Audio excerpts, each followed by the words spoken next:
Let's talk about expressing a system of differential equations using matrices. We've talked about single differential equations. We can have systems of differential equations. Here's an example. Let R of t equal the population of prey, like rabbits, that's what R stands for, in thousands or millions or whatever. Let f of t equal the population of predators, like foxes, that's what the F stands for. One system that might model the interaction of these species is dr dt equals 2r minus 1.2 rf, df dt equals negative f plus 0.9 rf. I'm not going to go into a lot of detail about why this makes sense. I will, however, point out that if f is big, if you have lots of foxes, that has a negative impact on the growth of the rabbit population.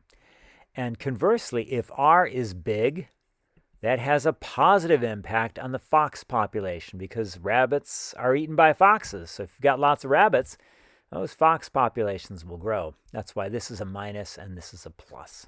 We could go into more detail about that, but I'm just explaining why it's plausible. Really, I'm just giving you an example.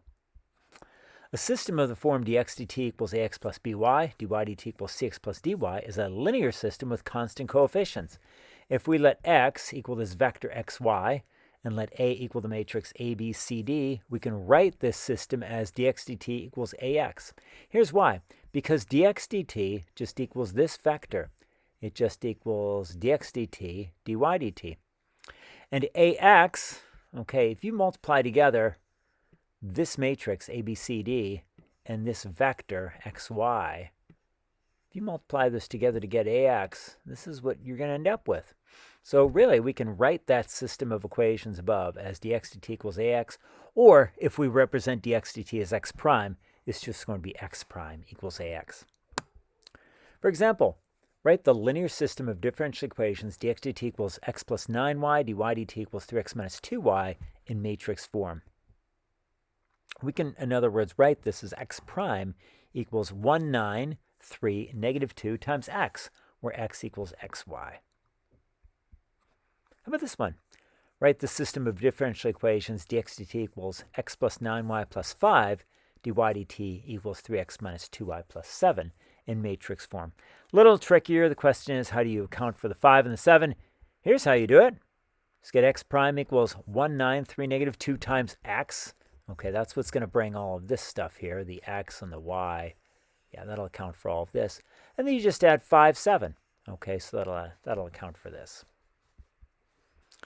Step it up a notch, look at a three-dimensional system, write the system of differential equations, dx dt equals 8x plus 4y plus 7z, dy dt equals 3x plus y plus 2z, dy dt equals 7x plus 7y plus 3z in matrix form.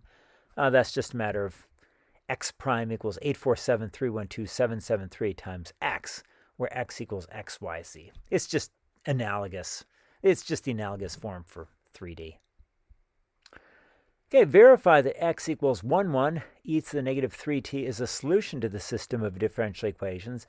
dx dt equals x minus 4y, dy dt equals 3x minus 6y. We can rewrite this system of equations as x prime equals 1, negative 4, 3, negative 6 times x. So I'm going to do that. We're just going to replace it with that. Okay, the left side, which in other words is x prime, we can calculate x prime. Because if this is x, let's just take the derivative. When we take the derivative, x prime, we get 1, 1 times negative 3 e to the negative 3t, or we can write that as negative 3 e to the negative 3t. The right side is going to be 1, 4, 3, negative 6 times x. X, in other words, is 1, 1 e to the negative 3t. So when we multiply that out, we end up with this, and we can rewrite it. Again, when you multiply this out, you'll find that it's the same thing as negative 3 e to the negative 3t. So it all works out nicely.